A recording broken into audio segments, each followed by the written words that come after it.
고린도전서 2장 11절로부터 14절까지의 말씀입니다. 합독하겠습니다. 게바가 안디옥에 이르렀을 때에 책망받을 일이 있기로 내가 그를 대면하여 책망하였노라. 야고보에게서 온 어떤 이들이 이르기 전에 게바가 이방인과 함께 먹다가 그들이 오매 그가 할례자들을 두려워하여 떠나 물러가매 남은 유대인들도 그와 같이 외식함으로 바나바도 그들의 외식에 유혹되었느니라. 이방인을 유대인답게 살게 하려느냐 하였노라. 그러므로 나는 그들이 복음의 진리를 따라 바르게 행하지 아니함을 보고 모든 자 앞에서 게바에게 이르되 내가 유대인으로서 이방인을 따르고 유대인답게 살지 아니하면서 어찌하여 억지로 이방인을 유대인답게 살게 하려느냐 하였나. 아멘. 자리에 앉으시겠습니다. 찬양 읽겠습니다.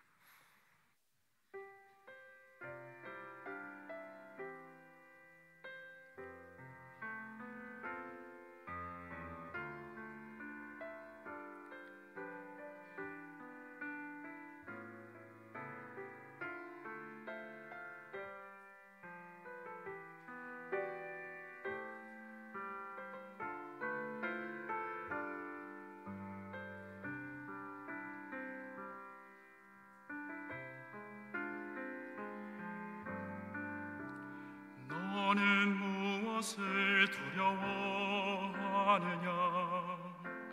무엇 때문에 낙심하느냐? 고통 가운데 내 너를 낳았으니 너의 하나님이라.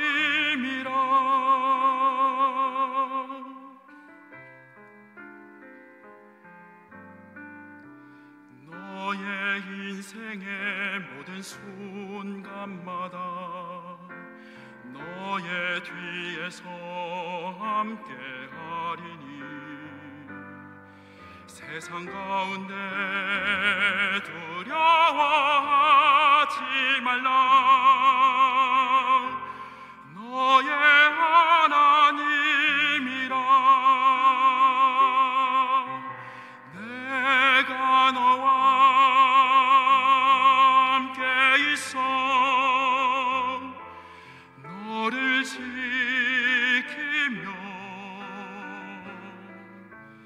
너를 이끌리니 너를 붙들리니 너는 나를 바라라.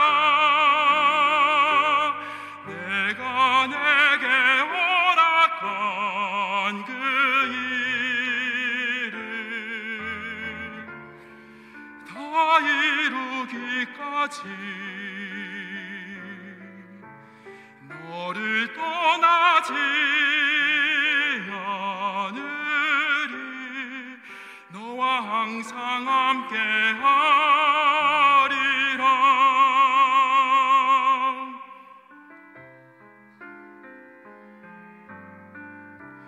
너의 인생의 모든 순간마다 너의 뒤에서 함께하리니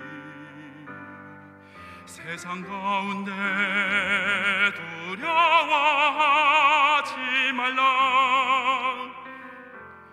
너의 하나님이라.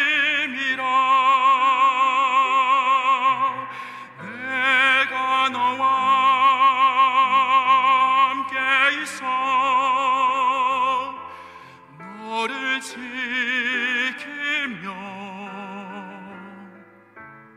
너를 이끌리니 너를 붙들리니 너는 나를 바라라. 내가 내게 허락한 그 일을 다 이루기까지 너를 떠나지 않으리. 너와 항상 함께하리라.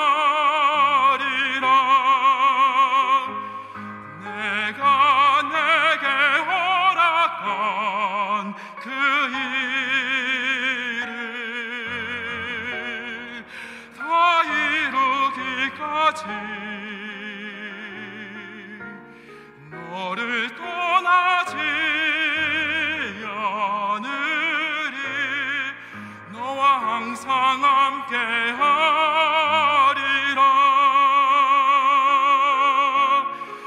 너를 떠나지 않으리. 내가 너를 사랑하노라.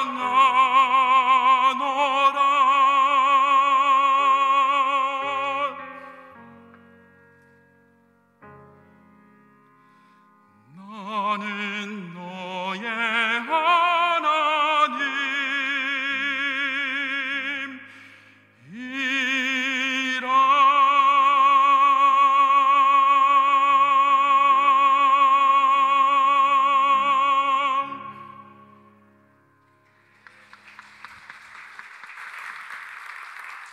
우리 옆에 계신 분들 한번 축복할까요? 사랑하고 축복합니다. 오늘 2부 예배에는 제 아들인 큰아들 이상호 전도사님이 영어로 동시 통역을 하는 설교를 하고요. 제 설교가 오늘 참여하는 나라들 선교사님들한테 다 가서 그 나라 언어로 다 번역이 돼가지고 참여하는 성도들 손에 설교가 다 들려집니다. 기도도 또 간증도. 그래서 오늘 예배는 굉장히 좀 글로벌하면서도 다국적이고 하나님의 은혜가 넘치는 예배가 되리라고 확신을 합니다. 그래서 오늘 2부 예배 설교하고 1부 예배 설교를 같이 할 수 없어서 지금 수요일 날 강해하고 있는 갈라디아서 강해 가운데 한 챕터를 가지고 와서 여러분들에게 좀 예고편식으로 소개를 하고, 오늘을 좀 설교를 들어보면 수요 예배에 왜 참석해야 되는지에 대한 좀 깨달음이 일어나고, 수요 예배가 요새 지금 부흥하고 있거든요. 우리 참여하지 않았던 분들이 수요 예배에 참석해서 말씀을 깨닫는 은혜가 있기를 주의 이름으로 축복을 합니다. 우리 옆에 분들하고 한 번만 더 교제할까요? 시간을 내서 수요 예배도 참석합시다 하고요. 성경 알고 싶다며. 그럼 와야지 권사님. 에? 울면서 사모님하고 전화했잖아. 성경 알고 싶다고. 그럼 참여해야지. 자, 말씀 잘 따라오세요 여러분들. 좀 한 페이지를 줄였지만 부연하다 보면 시간이 조금 걸릴 수가 있어요. 스데반 집사님의 순교로 인해서 사도들을 제외한 성도들이 유대와 사마리아와 땅끝으로 흩어집니다. 그 가운데 어떤 사람들이 수리아 안디옥 교회에 도착을 하고 그곳에서 복음을 전합니다. 그러자 성령이 역사를 하셔서 수리아 안디옥에 있는 많은 이방인들이 복음을 듣고 회심을 하고 교회를 형성을 합니다. 수리아 안디옥 교회는 유대인과 이방인이 하나가 돼서 아주 성장하는 복음적 교회였습니다. 이 소문이 예루살렘 교회에 들리고 예루살렘 교회는 바나바 목사님을 파송을 하죠. 바나바 목사님이 가서 말씀을 전하자 수리아 안디옥 교회는 마치 불난 집에 기름을 붓듯이 성령의 역사가 강력하게 일어납니다. 그러자 바나바는 혼자 목회할 수 없음을 깨닫고 길리기아 다소에 가 있는 바울을 찾아가서 그를 스카웃해서 같이 팀 미니스트리를 합니다. 그래서 같이 말씀의 역사가 일어나는 가운데 사도 베드로가 안디옥 교회를 방문을 합니다. 그런데 어떤 사건으로 인해서 바울이 베드로를 책망합니다. 바울이 베드로를 책망하는 일은 쉬운 일이 아닙니다. 지금으로 이렇게 비유해서 말씀을 드리면 베드로는 총회장이고 바울은 이제 막 목사 안수를 받고 시골에서 목회를 하는 초년병 목사였기 때문입니다. 그럼에도 불구하고 바울은 공개적으로 베드로를 책망을 합니다. 바울이 베드로를 책망한 이유는 그의 외식 때문이었습니다. 베드로의 외식이 유대교에서 개종한 유대인들 성도들도 외식하게 만들었고, 심지어는 바나바까지도 외식하게 만들어버리고 말았기 때문입니다. 베드로가 했던 외식이 무엇입니까? 이방인 성도들과 같이 음식을 먹다가 예루살렘에서 할례자들이 오자 그들이 무서워서 살며시 일어나 그 식사 자리를 떠난 것이었습니다. 왜 외식이 무서운 일입니까, 여러분들? 예수님은 마태복음 23장에서 7번에 걸쳐서 이렇게 말씀을 하셨습니다. 화 있을진저 외식하는 서기관들과 바리새인들이여 라고 말입니다. 예수님의 이 말씀을 통해서 보면 우리가 모르고 알고 외식을 하면 그가 베드로가 됐든지 바나바가 됐든지 하나님의 화가 임하기 때문입니다. 그래서 우리는 신앙생활하고 있는 가운데 외식이 무엇인지를 알아야 외식의 세계로 들어가지 않게 되고, 외식을 하지 않아야 하나님으로부터 화를 받지 않기 때문입니다. 예수님은 산상수훈에서 외식에 대한 것을 집중적으로 말씀을 하셨습니다. 우리가 잘 알다시피 산상수훈은 마태복음 5장, 6장, 7장이죠. 그런데 6장에 와서는 외식하지 말아라 라고 말씀을 하시면서 3가지를 언급을 하세요. 너희들 구제할 때 외식하면 안 돼. 다시 말하면 외식하는 구제를 하면 하나님으로부터 화가 임해. 외식하는 기도를 하면 하고 난 후에 하나님으로부터 화를 당해. 외식하는 금식을 하면 하나님이 화를 내린다고 말씀을 하세요. 그러니까 6장 전체는 외식에 대한 내용으로 가득 차 있죠. 그러니까 예수님은 외식하는 구제, 외식하는 기도, 외식하는 금식을 언급을 하시면서 서두를 이렇게 시작을 하세요. 마태복음 6장 1절에서 말입니다. 사람에게 보이려고 그들 앞에서 너희 의를 행하지 않도록 주의하라.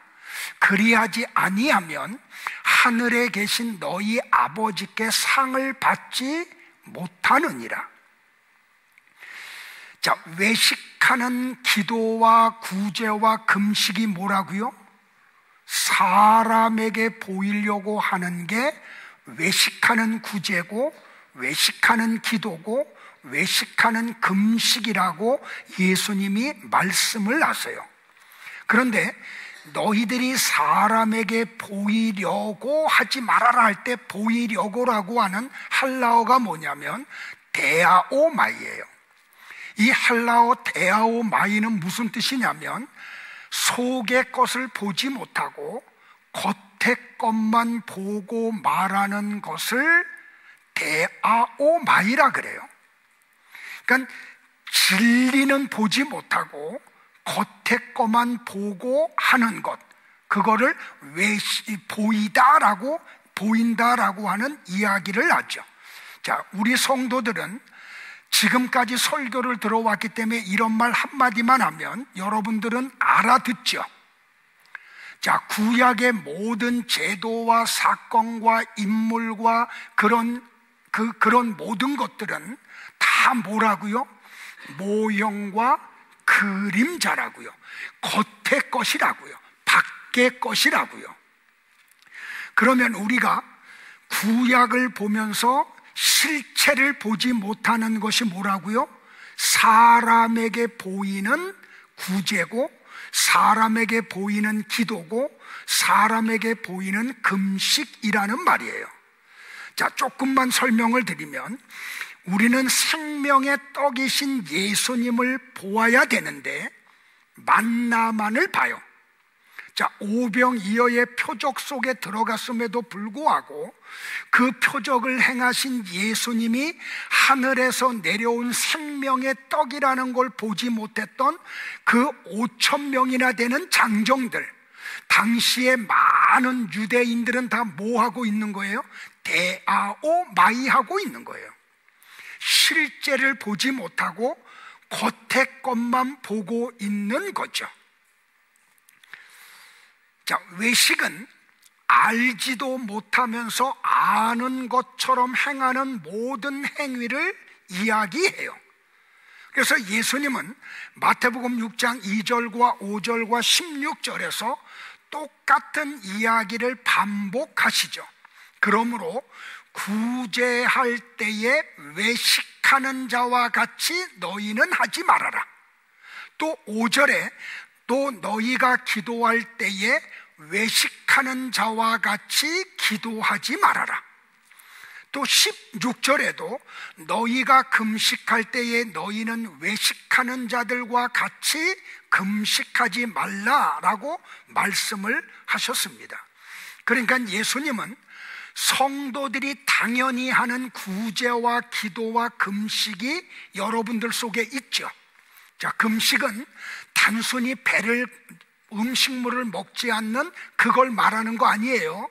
돌아오는 수요일 날 금식이 뭔지를 제가 자세하게 설명을 드릴게요. 자, 그런데 성도들이 우를 범할 수 있는 게 뭐냐면 구제와 기도와 금식을 외식하는 자와 같이 할 수 있음을 언급을 하시는 거예요.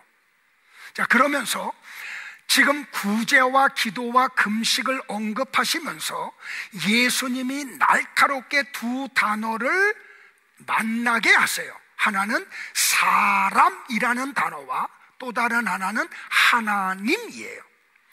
너희는 사람에게 보이려고 구제하거나 기도하거나 금식하지 말아라. 너희는 은밀한 중에 보시는 하나님 앞에서 구제하고 기도하고 금식해. 그래야 은밀한 중에 보시는 하나님께서 갚아주셔 라고 말씀을 하세요. 자, 이렇게 예수님은 지금 이 이야기를 반복해서 말씀하고 계시거든요. 자, 세 군데 성경을 연달아서 합독을 할게요. 같이 봅니다. 시작. 그러므로 구제할 때에 외식하는 자가 사람에게서 영광을 받으려고 회당과 거리에서 하는 것 같이 너희 앞에 나팔을 불지 말라. 진실로 너희에게 이르노니 그들은 자기 상을 이미 받았느니라. 너는 구제할 때에 오른손이 하는 것을 왼손이 모르게 하여 내 구제함을 은밀하게 하라. 은밀한 중에 보시는 너의 아버지께서 갚으시리라. 기도에 대합니다. 시작. 또 너희는 기도할 때에 외식하는 자와 같이 하지 말라. 그들은 사람에게 보이려고 회당과 큰 거리 어귀에 서서 기도하기를 좋아하느니라. 내가 진실로 너희에게 이르노니 그들은 자기 상을 이미 받았느니라. 너는 기도할 때에 내 골방에 들어가 문을 닫고 은밀한 중에 계신 내 아버지께 기도하라. 은밀한 중에 보시는 내 아버지께서 갚으시리라. 자, 이 외식하지 않은 기도는 지난 수요일에 자세하게 설명을 드렸어요. 자, 세 번째 금식에 대한 겁니다. 금식할 때에 너희는 외식하는 자들과 같이 슬픈 기색을 보이지 말라. 그들은 금식하는 것을 사람에게 보이려고 얼굴을 흉하게 하느니라.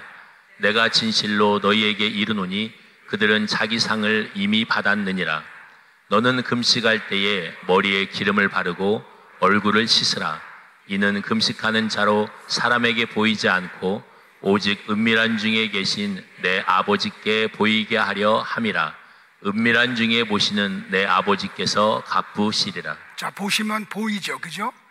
구제와 기도와 금식을 말씀하시면서 외식하는 것은 사람에게 보이려고 하는 것이고 하나님이 기뻐하는 구제와 기도와 금식은 은밀한 중에 보시는 하나님께 하는 거라고 예수님이 말씀을 하세요.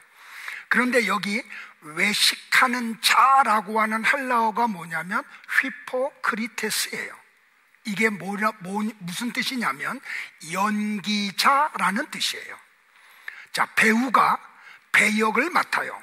그러면 그때부터 이 사람들은 시나리오를 읽고 어떻게 하냐면 자기의 삶을 다 버리고 내가 맡은 배역의 사람으로 빙의를 하죠. 그래서 몸집도, 얼굴 표정도, 걸음걸이도, 말투도 자기의 모든 것을 버리고 내가 맡은 배역의 삶을 살기 시작을 해요. 자, 배우들이 그래서 연기를 하죠. 배우들이 연기를 할 때 누구에게 잘 보이려고 해요? 연출자와 감독과 작가와 그 드라마를, 영화를 보는 시청자들에게 잘 보이려고 하죠. 그래서 그들은 굉장한 노력을 기울여요. 자, 그래서 그들이 연기를 잘하면 뭐가 올라가요? 인기가 올라가요. 인기가 올라가면 덩달아서 따라 올라오는 게 뭐예요? 개런티가 올라가요. 그래서 이정재라고 하는 배우는 드라마를 찍는데 한 편 출연료가 한국 돈으로 20억이 될 정도예요. 자, 이렇게 신앙생활하는 가운데도 사람에게 보이려고 구제하고 기도하고 금식하는 사람들이 있다고 예수님은 말씀을 하세요. 자, 사람에게 보이려고 하는 그것은 다 뭐라고요? 외식하는 거라고 말씀을 해요. 자, 열심히 내가 구제하고 기도하고 금식을 했는데 외식하는 자로 하면은 하나님 앞에 상이 있다고요? 없다고요? 상이 없어요.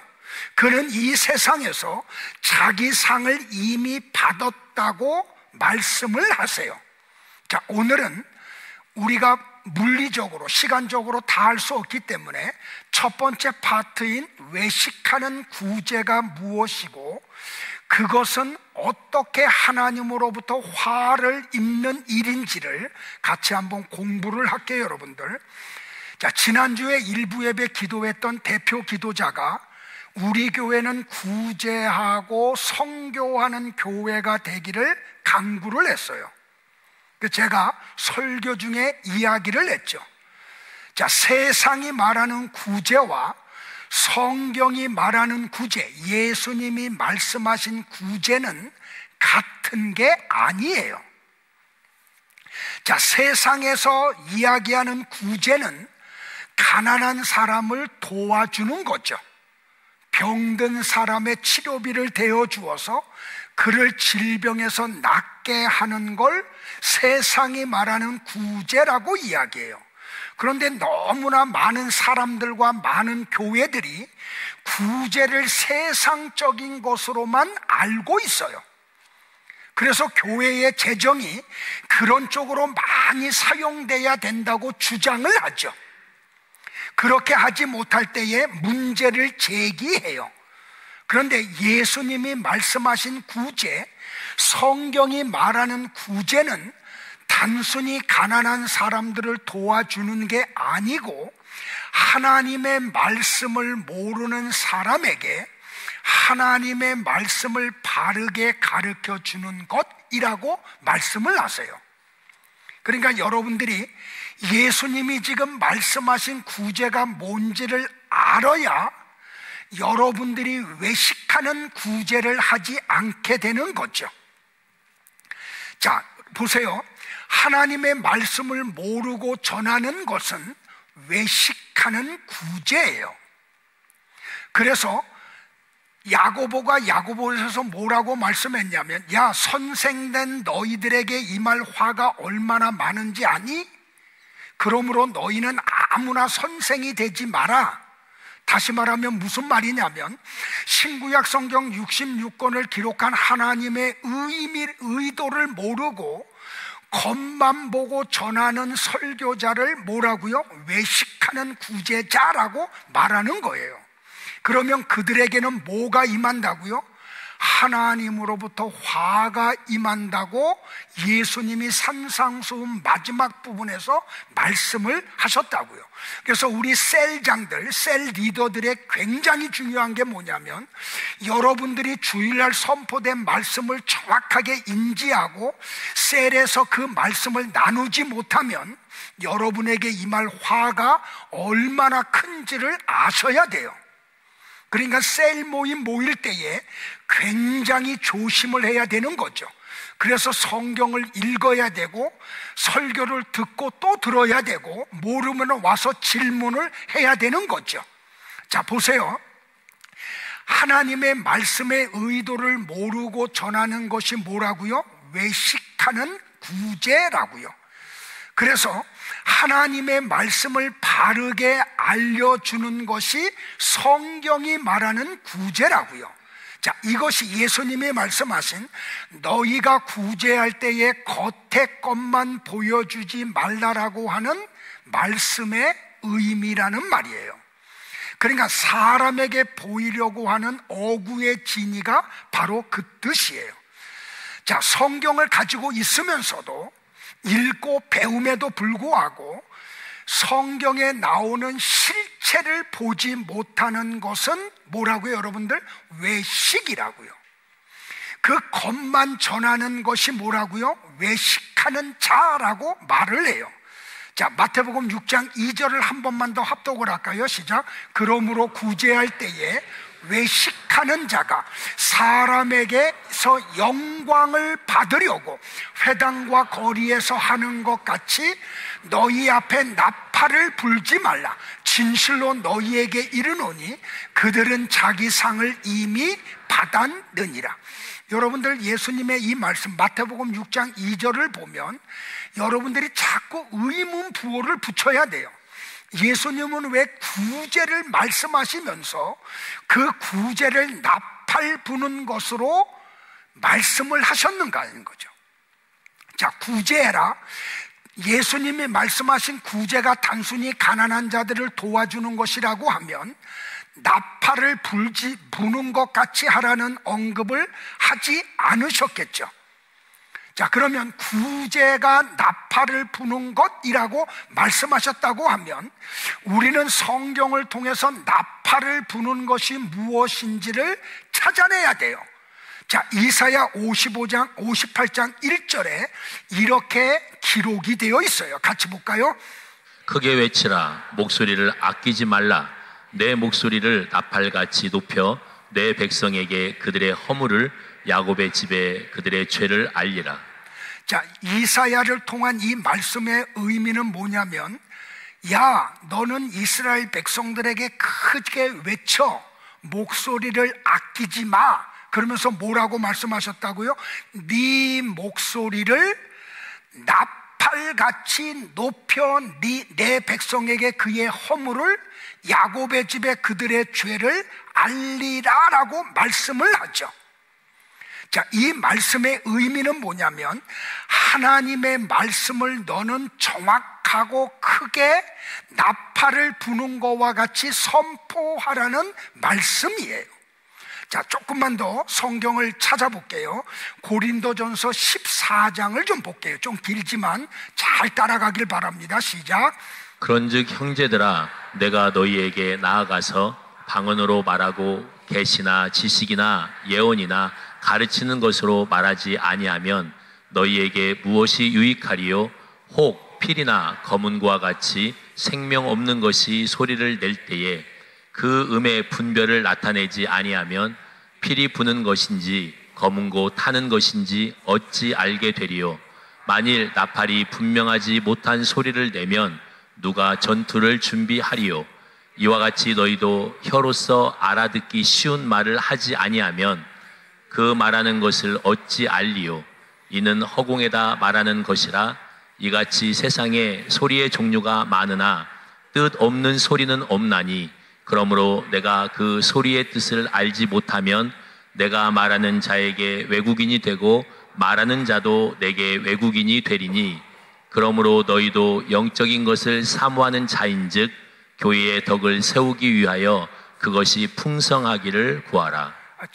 제가 좀 톤이 높아지고 하는 이유는 이걸 좀 다 전하고 싶은데 시간에 제한이 있어가지고 그래서 제가 자꾸 톤이 높아져요. 흥분을 하고요. 수요에 오면 제가 천천히 친절하게 설명하면서 하거든요, 여러분들.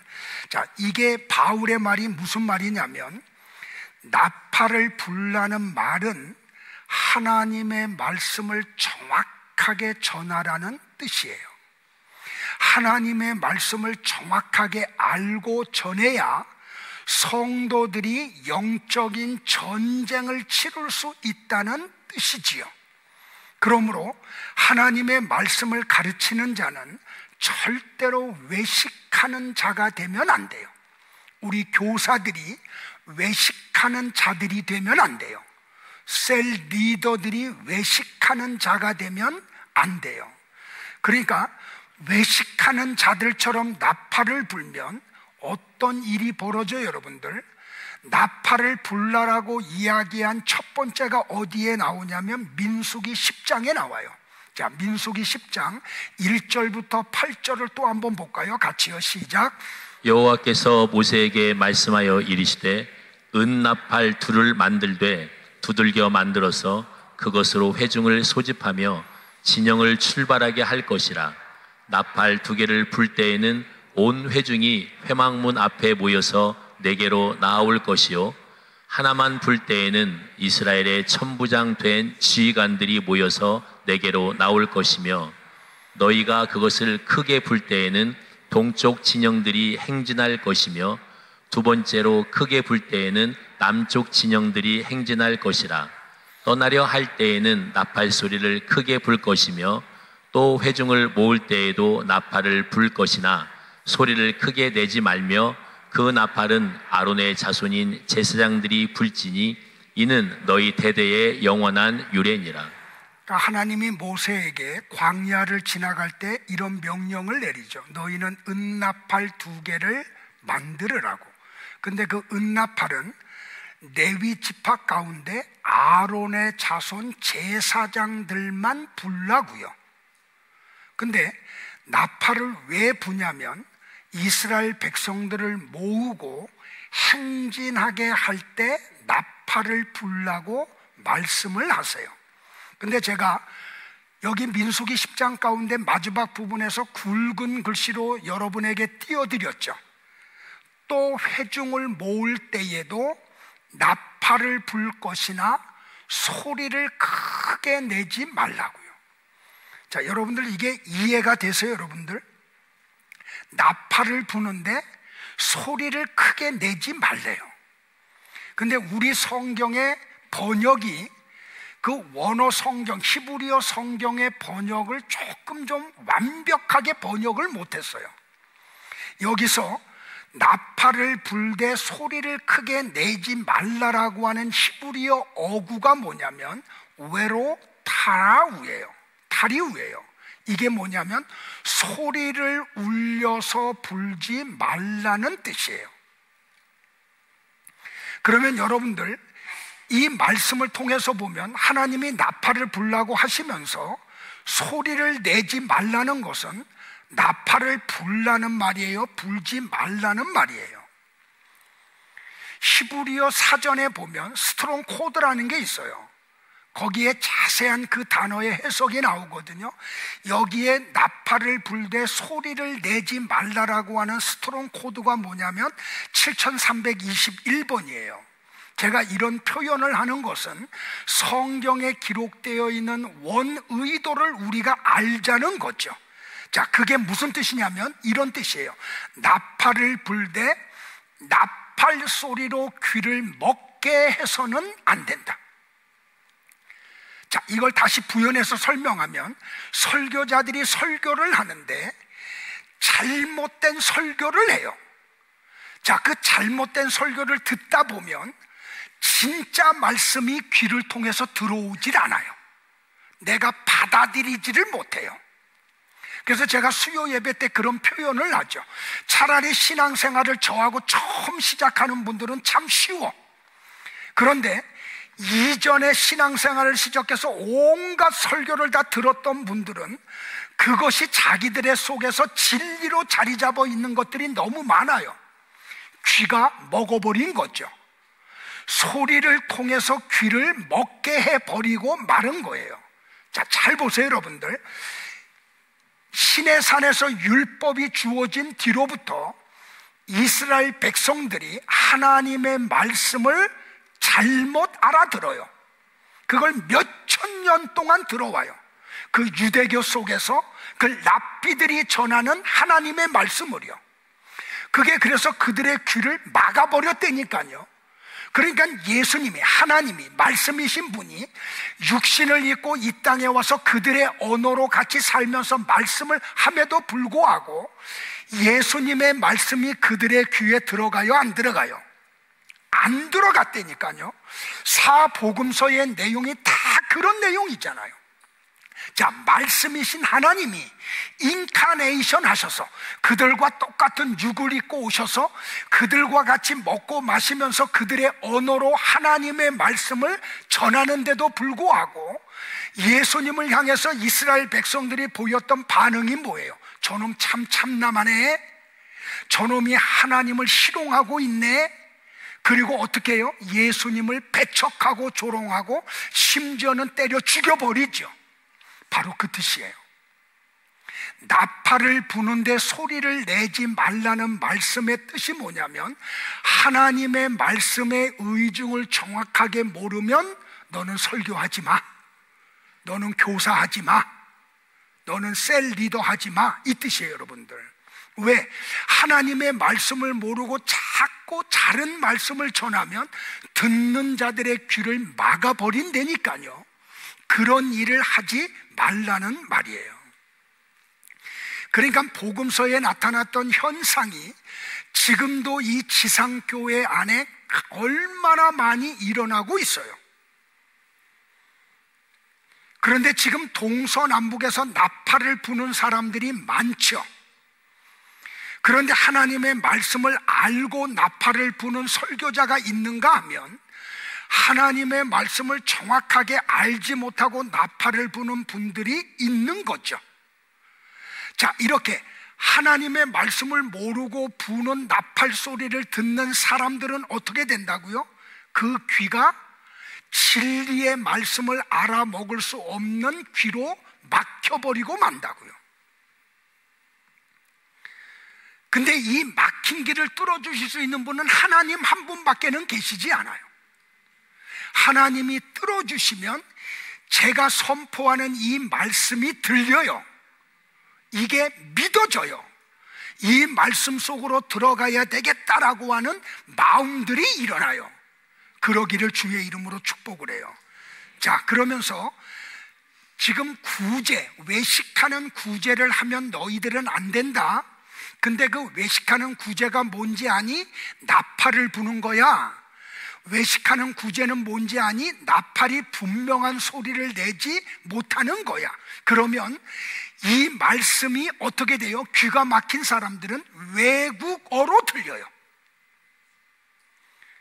그래서 우리 교회에 아직 남아있는 분들 가운데도 죄송하세요. 제가 투시의 은사를 받은 건 아니지만 아직도 이 설교가 외국어로 들리는 사람들이 있어요.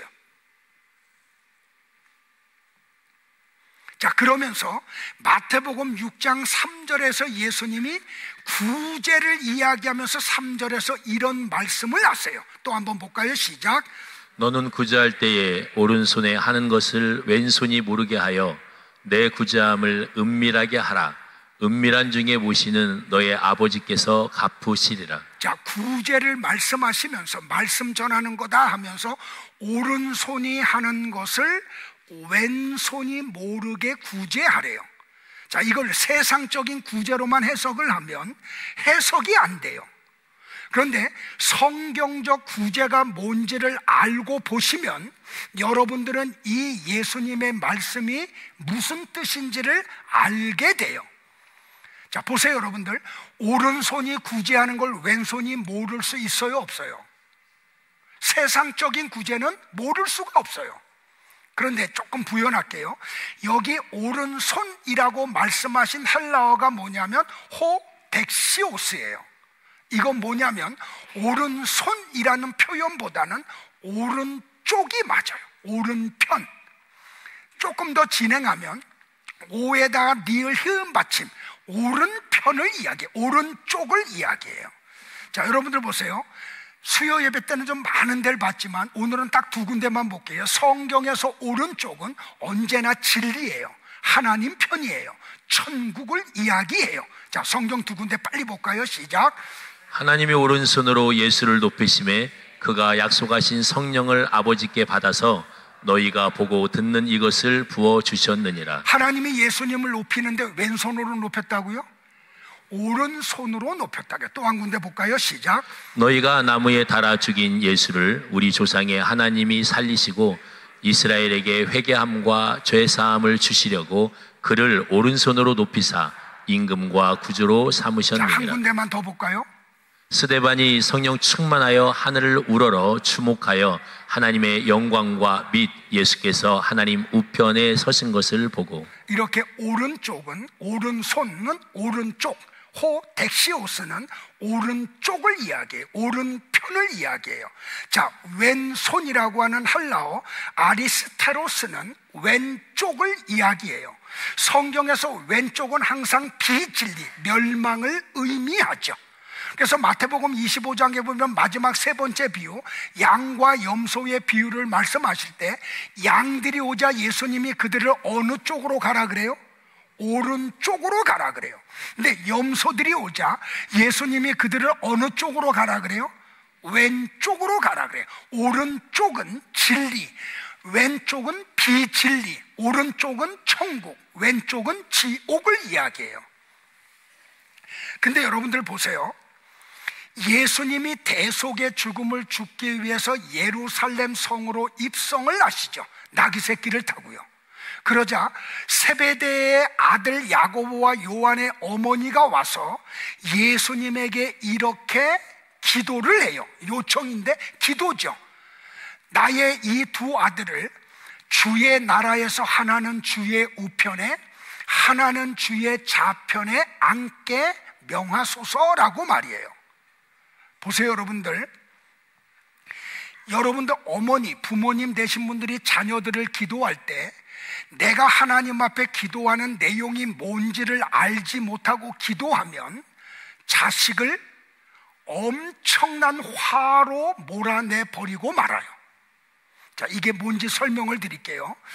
이 어머니가 사복음서에 보면 어디서는 어머니가 예수님에게 이런 요청을 했다 그러고 어떤 복음서에서는 야고보와 요한이 직접 예수님에게 이 요청을 했다고 기록되어 있죠.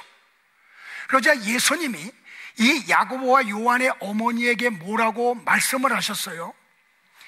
너희는 너희가 구하는 것을 알지 못하고 있어. 너희들은 알지 못하고 지금 내게 구하고 있어. 내가 마시려는 잔을 너희가 마실 수 있느냐라고 말씀을 하세요. 그러니까 이 어머니는 예수님에게 두 아들을 놓고 기도를 했는데 알지 못하고 기도를 한 거죠. 예수님의 말씀이 그거잖아요. 야, 하나는 오른편에 하나는 왼편에 놓으라고. 이걸 지금 제가 설교한 내용으로 보면 하나들은 천국으로 하나들은 지옥으로 보내달라는 기도잖아요. 그래서 제가 여러분들에게 부탁을 드려요. 여러분들이 자녀들을 위해서 기도하는 의미가 뭔지를 알고 기도를 하셔야지 모르고 구하면은 자식을 멸망으로 인도해 버린다니까요. 그래서 제가 두 사람을 예를 들어서 얘기를 했죠. 도울 김용욱과 가수 조용남. 그 어머니들이 권사님들이었다니까요. 새벽 예배를 빠지지 않고 자식들을 위해서 기도했던 분들이에요. 그러니까 이분들이 머리가 명석하고 정말 탁월해서 지금 세상에서 명예를 얻고 부를 누리고 살고 있죠. 근데 그분들이 하는 것을 보면 그분들이 마지막에 극적으로 회개를 하지 않는 이상 지금 하는 걸 보면은 천국 가겠어요? 지옥 가겠어요? 그러니까 새벽을 깨우고 자식들을 위해서 기도했는데 그 기도의 응답이 자식을 어디로 끌고 간 거예요? 멸망으로 끌고 갔다니까요. 자, 십자가 사건을 한번 볼까요, 여러분들? 같이 한번 봅니다. 시작. 강도들을 예수와 함께 십자가에 못 박으니 하나는 그의 우편에 하나는 좌편에 있더라. 자, 예수님이 골고다 언덕의 십자가에서 대속의 죽음을 죽으시는데 강도 둘이 예수님 양쪽에서 같이 못 박아 죽임을 당했죠. 여러분들 복음서를 보면 처음에 십자가에 못 박혔을 때 양쪽에 있는 두 강도가 똑같이 예수님을 비방해요. 그런데 갑자기 한 강도가 돌변을 해요. 그래서 예수님에게 요청을 하죠. 당신이 낙원에 이를 때 나를 기억해 달라고요. 그런데 또 다른 강도는 끝까지 주님을 비방을 해요. 그러면 여러분들 십자가에서 일어난 사건을 한번 같이 보고 설명을 드릴게요. 같이 볼까요? 빨리 시작. 달린 행악자 중 하나는 비방하여 이르되 내가 그리스도가 아니냐 너와 우리를 구원하라 하되 하나는 그 사람을 꾸짖어 이르되 내가 동일한 정죄를 받고서도 하나님을 두려워하지 아니하느냐 우리는 우리가 행한 일에 상당한 보응을 받은 것이니 이에 당연하거니와 이 사람이 행한 것은 옳지 않은 것이 없느니라 하고 이르되 예수여 당신의 나라에 임하실 때에 나를 기억하소서 하니 예수께서 이르시되 내가 진실로 진실로 내게 이르노니 오늘 내가 나와 함께 낙원에 있으리라 하시니라. 자, 한 강도는 끝까지 예수님을 비방하고 죽고 한 강도는 예수님을 비방하다가 어느 날 돌변해가지고 예수님을 구원자로 받아들이죠. 그리고 죽어요. 자, 그러면 여러분들은 어느 쪽 강도가 구원을 받았다고 생각을 하세요? 오른쪽 강도가 구원을 받았다고 말씀을 하시죠. 그런데 성경을 보면 어느 복음서에도 오른쪽 강도가 구원을 받았다는 기록이 없어요. 자, 보세요. 지금 제가 예수님이라고 가정을 하면 예수님 편에서 보면은 이쪽에 있는 강도가 오른쪽 강도죠. 근데 여러분 편에서 보면 이쪽에 있는 강도가 오른쪽 강도예요. 그렇게 보면 이쪽인지 이쪽인지는 중요하지 않아요.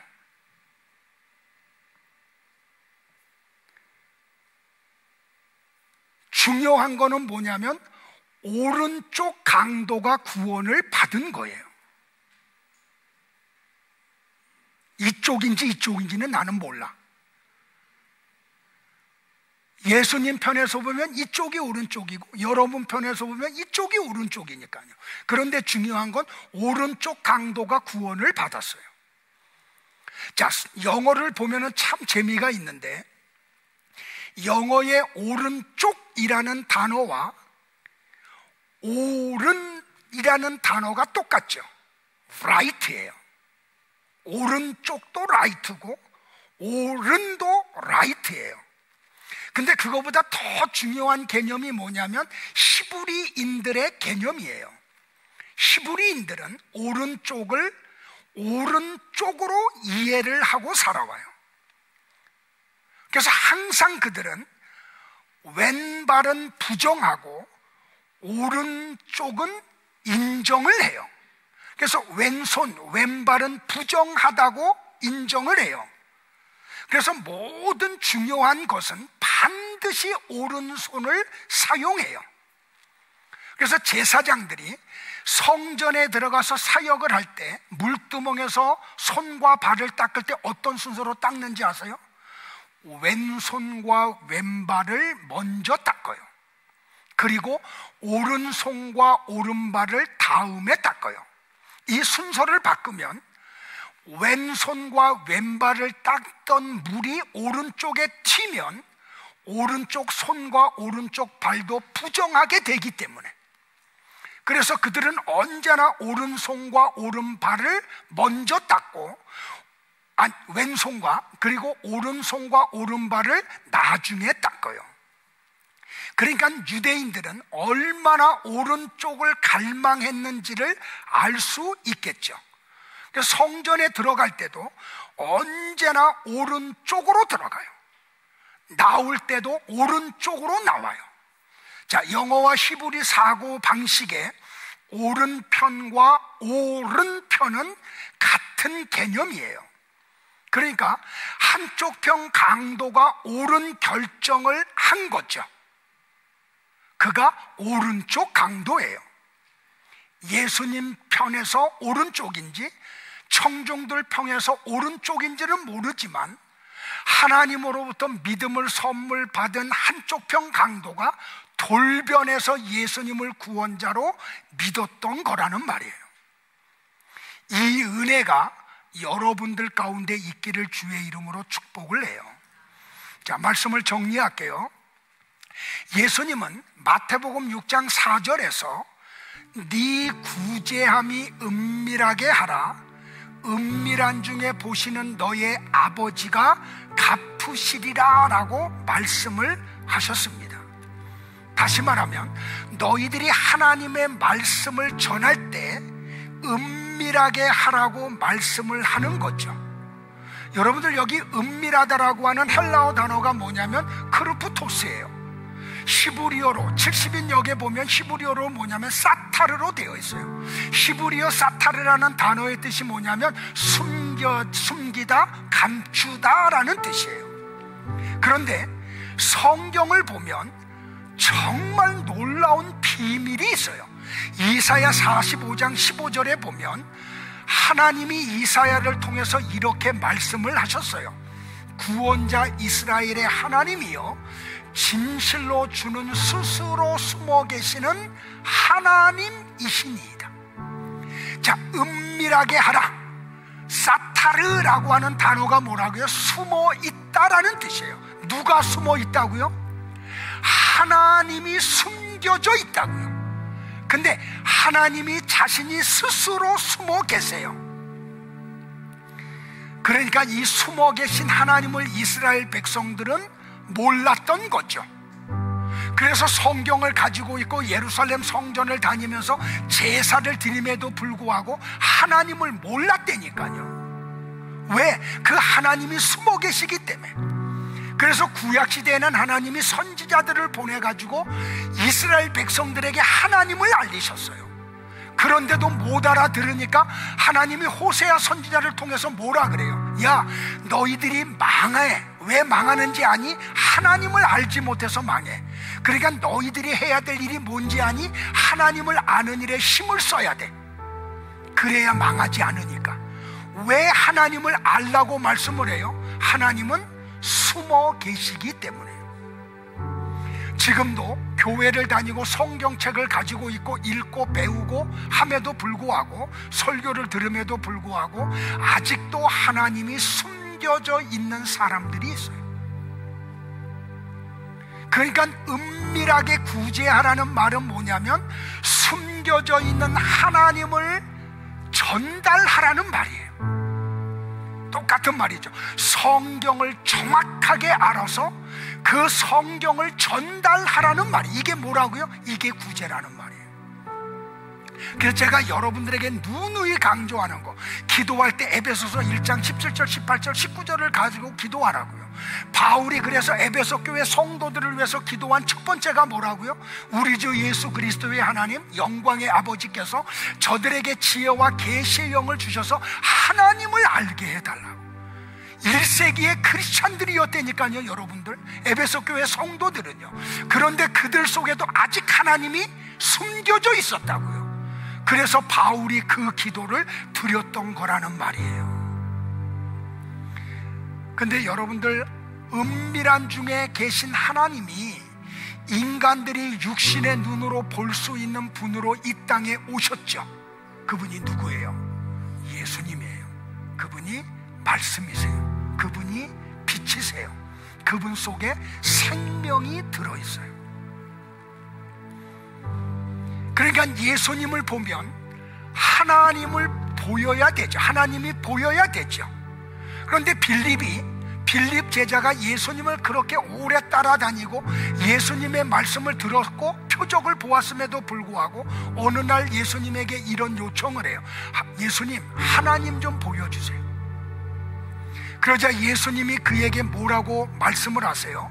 빌립아, 내가 이렇게 오래 너희와 함께 있으되 네가 나를 알지 못하느냐? 나를 본 자는 아버지를 보았거늘 어찌하여 아버지를 보이려 하느냐? 내가 아버지 안에 거하고 아버지 내 안에 계신 것을 네가 믿지 아니하느냐? 내가 너희에게 이르는 말은 스스로 하는 것이 아니라 아버지께서 내 안에 계셔서 그의 일을 하시는 것이라. 내가 아버지 안에 거하고 아버지께서 내 안에 계심을 믿으라. 그렇지 못하겠거든 행하는 그 일로 말미암아 나를 믿으라 라고 말씀을 하세요. 그러니까 여러분들이 이렇게 저하고 같이 예배를 드리면서 설교를 오랫동안 들어왔으면 이제는 성경에 대해서 눈이 열려져야 돼요. 이 말씀이 여러분 속에 들어가야 되는 거죠. 저는 그래서 매 주일마다 여러분을 뭐 하고 있는지 아세요? 구제하고 있어요. 어떻게 해요? 은밀한 중에 보시는 하나님 앞에서 은밀하게 구제를 하고 있어요. 저는 성경을 연구해서 어떻게 하면 이 성경의 진리를 여러분들에게 전달할까? 그래서 이걸 못 알아먹을 때 막 그냥 손뼉치고 졸 때 이 말씀이 무슨 뜻인지를 못 알아먹을 때 막 흥분하는 거예요. 그러니까 여러분들이 지금 가져야 될 관심이 뭐라고요? 하나님의 말씀에 대한 관심이 일어나셔야 돼요. 이 말씀을 아는 일에 에너지를 동원하셔야 돼요. 그러기를 주의 이름으로 축복을 해요. 제가 누누이 얘기하잖아요. 여러분들, 예수님이 재림하실 때 뭘 갖고 오신다고요? 신구약 성경 66권 갖고 오세요. 그리고 여러분 한 분 앞에다 이 말씀을 드린다니까요. 근데 말씀과 같은 믿음을 가지고 있어. 말씀과 같은 삶을 살았어. 그러면 예수님이, 재림하시는 예수님이 어떻게 한다고요? 그 사람에게는 오른쪽으로 가라고. 그런데 성경을 들여밀었더니 성경의 믿음과 달라. 믿음이 성경이 요구하는 삶을 살아내질 않았어. 그러면 어떻게 한다고요? 왼쪽 한다고요. 그게 심판이라니까요. 오른쪽이 어디라고요? 천국이라고요. 왼쪽이 어디라고요? 지옥이라고요. 그러니까 여러분들 오늘 이렇게 수요 예배하는 설교를 한번 들어봤더니 수요 예배 나와야 되겠어요? 안 나와야 되겠어요? 그냥 집에서 드라마 봐야 되겠어요? 사람들 만나러 다녀야 되겠어요? 여러분들 똑같이 직장 생활하는데 어떤 분들은 막 늦게라도 막 헐레벌떡 와. 이 말씀 들으려고요. 그래서 제가 수요 예배를 녹음시키지 않는 이유를 이야기했어요. 내 진짜를 좀 구별하고 싶어서. 주일날 이 말씀을 통해서 진짜 말씀이 들어가면 안 나올 수가 없는 거죠. 여러분들은 이 감추어져 있는 하나님을 성경을 통해서 찾아내셔야 돼요. 그리고 가정에서 자녀들에게 그 하나님을 전달해야 돼요. 가르치셔야 돼요. 직장에서, 사회에서 만나는 사람들에게 이 하나님을 알려주셔야 돼요. 그러기를 주의 이름으로 축복을 합니다. 여러분들 절대로 제가 책망하는 거 아니고요, 안타까워서 이 표현이 책망으로 들리지 않고 안타까움으로 들리기를 주의 이름으로 축복을 합니다. 권사직분 받았으면 수요 예배 나와야지. 안수집사 직분 받았으면 수요 예배 나와야지. 장로 직분 받았으면 수요 예배 나와야지. 여러분들 그거 다 껍데기잖아요. 말씀이 여러분들 속에 있어야 되잖아요. 용서하세요. 기도하겠습니다. 하나님 감사합니다. 성도들이 책망하는 말로 들리지 않기를 원합니다. 이 진리의 말씀이 저들 속에 왜 있어야 하는지를 깨닫기를 원합니다. 그래서 올바른 구제를 하는 구제자들이 되게 하옵소서. 외식하는 구제, 외식하는 구제하는 자 되지 않도록 주여 도와주옵소서. 왜냐하면 외식하는 구제를 하면 이 땅에서 자기 상을 다 받음으로 말미암아 하나님 앞에 갔을 때 받을 상이 없기 때문입니다. 주여, 이 은혜를 오늘 참여한 모든 분들에게 허락하여 주옵소서.